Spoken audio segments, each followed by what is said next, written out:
SCP-357. Arcilla hambrienta. Categoría: Euclid.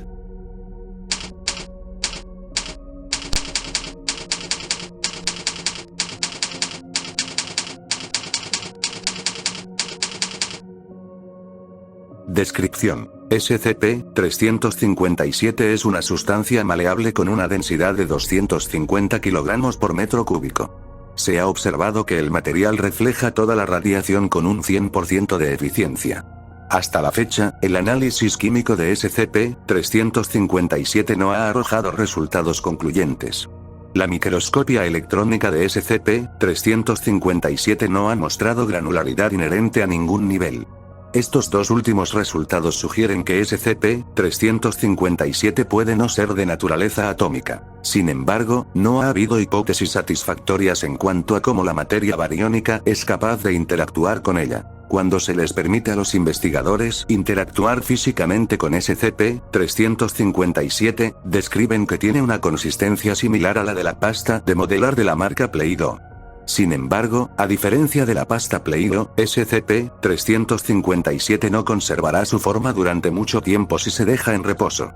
Se asentará a una velocidad de aproximadamente 0.5 centímetros por minuto hasta que reproduzca la forma del interior de su contenedor.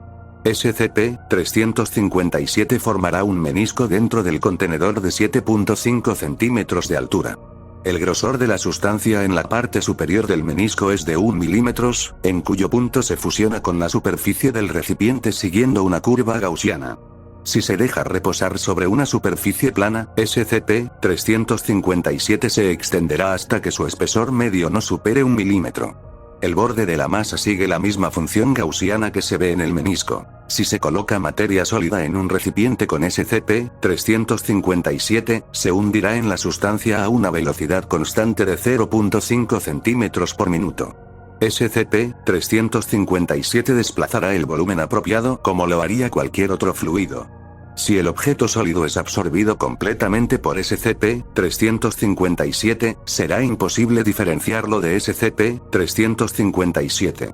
Las teorías van desde que el objeto toma las propiedades de SCP-357 hasta que el objeto es reemplazado por un volumen correspondiente de SCP-357. Si se aplica una presión homogénea de al menos 100 newtons por centímetro cuadrado a una muestra de SCP-357, el material disminuirá de tamaño a una velocidad de 1.3 centímetros cúbicos por minuto o más, dependiendo de la magnitud de la presión.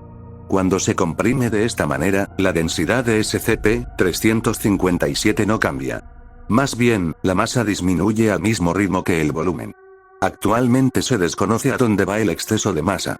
Si se comprime aproximadamente 1 milímetro 3 a temperatura ambiente, ninguna cantidad de fuerza puede disminuir aún más su tamaño. La aplicación de vacío no aumenta el tamaño de la muestra de SCP-357.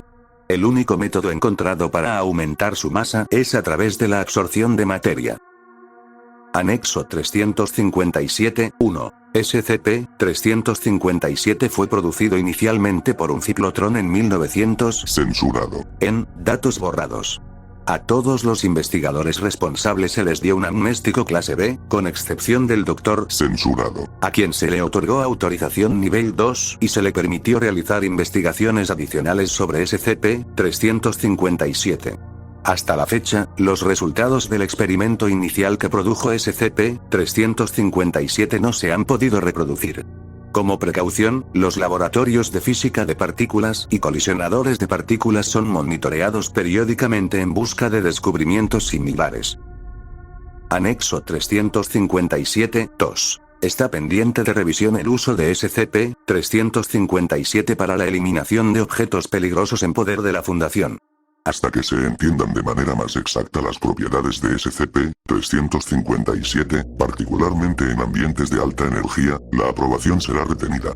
Ya está claro que SCP-357 no debe exponerse a algunos objetos, debido al riesgo de expansión ilimitada del material. O5. Censurado. Anexo 357-3. Algunos miembros del personal han sido sorprendidos fumando en interiores y exhalando el humo en SCP-357 para intentar ocultar la evidencia. Esto se desaconseja por razones de seguridad, problemas de salud y riesgo de ingesta accidental. Fotos de los experimentos 357-3 y 357-4 están disponibles para aquellos que continúan practicando este abuso de la propiedad de la Fundación. Registro de experimento 357-1. Fecha. Fecha censurada. Sujeto. Una pelota de ping-pong. Procedimiento. Se permite que SCP-357 absorba completamente la bola mientras se encuentra en un contenedor sobre una balanza electrónica. Resultados. La bola se sumerge en la muestra de SCP-357. Cuando la bola desaparece por completo, la balanza reporta un aumento en la masa de 5.6 gramos, equivalente a la diferencia entre la masa de la pelota de ping-pong y la del volumen equivalente de SCP-357. Registro de experimento 357-2. Fecha. Fecha censurada. Sujeto. Una masa de SCP-357. Procedimiento. Una muestra de SCP-357 se moldea en forma caja y se coloca en una balanza electrónica. Antes de que se asiente se colocará la tapa de la caja, también moldeada a partir de SCP-357. Resultados. Se detecta un aumento de masa que excede la masa de la tapa. La bisección de la caja muestra que ahora es una masa sólida de SCP-357.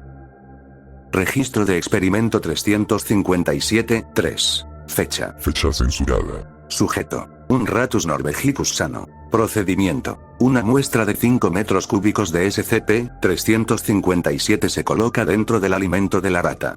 La rata debe ser monitoreada durante 24 horas después de la ingestión de la muestra o hasta su muerte, momento en el que debe ser diseccionada. Resultados. 1 hora después de la ingestión, se observa que SCP-357 es eliminado del sistema digestivo de la rata. Poco después, el sujeto exhibe datos de dolor. Se observa que el dolor aumenta con el tiempo. Aunque la masa del animal no cambia, una cantidad creciente de SCP-357 es eliminada de su cuerpo, concluyendo con el flujo continuo después de 3 horas. La muerte ocurre a los pocos minutos de este evento. La disección revela que todo el tracto digestivo junto con una serie de órganos circundantes se ha convertido en SCP-357. Se cree que la muerte fue causada por la pérdida de sangre.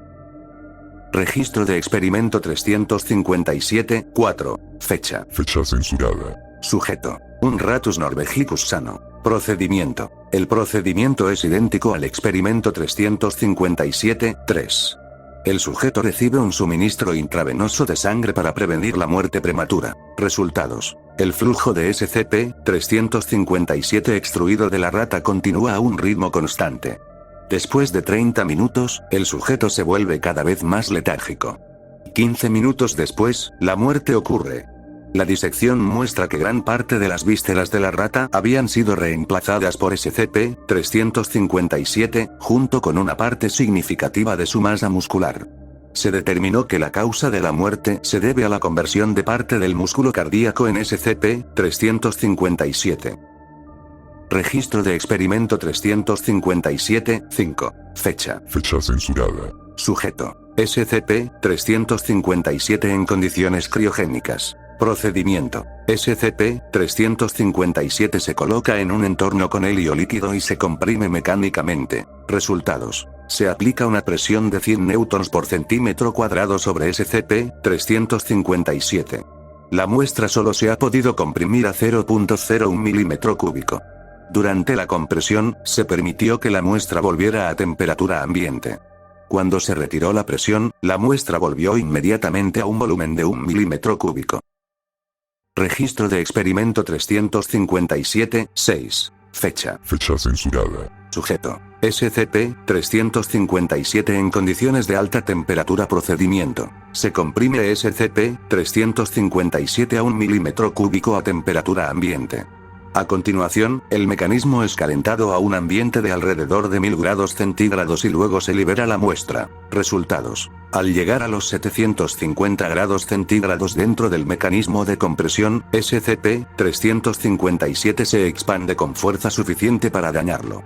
40 metros cúbicos de SCP-357 se producen en 10 segundos, envolviendo completamente el horno, equipos valorado en $50.000 y a 2 investigadores. Después de una hora, el volumen de la muestra disminuye al equivalente de la materia absorbida. La clasificación del objeto se cambia de segura a Euclid. No se permiten más experimentos de alta energía a menos que se pueda demostrar con certeza que no se repetirá este incidente. Registro de experimento 357-7. Fecha. Fecha censurada. Sujeto. SCP-357. Procedimiento. Una muestra de 1 milímetro cúbico de SCP-357 se coloca en un recipiente de 40 m3. La temperatura ambiente es aumentada constantemente para determinar la tasa de expansión del material a partir de la aplicación de energía térmica. Resultados. El experimento está pendiente de aprobación de nivel 4. Se necesitan modelos de expansión e información adicional sobre los procedimientos de seguridad del Dr. Censurado. Antes de tomar una decisión.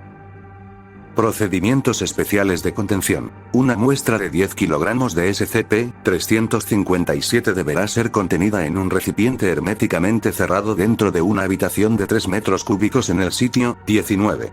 Las muestras extraídas del recipiente no deberán exceder 1 kilogramo. Se debe llevar un registro detallado de todo el SCP-357 que se produzca, junto con registros precisos de lo que se ha utilizado para alimentarlo y la cantidad de muestra que se destruyó por compresión. La masa del contenedor se controlará electrónicamente. Los cambios en la masa que no se contabilizan por remoción o devolución de muestras resultarán en un bloqueo automático de esa sección del sitio 19, ya que esto indica que pudo haber ocurrido una brecha de contención. A menos que se proporcione aprobación de nivel 4, los investigadores no deben exponer a SCP-357 a temperaturas que excedan los 100 grados centígrados. La cantidad expuesta a estas temperaturas nunca debe ser superior a 1 milímetro cúbico, en ninguna circunstancia. Fin del reporte. Sígueme y comenta cuál otro SCP deseas conocer.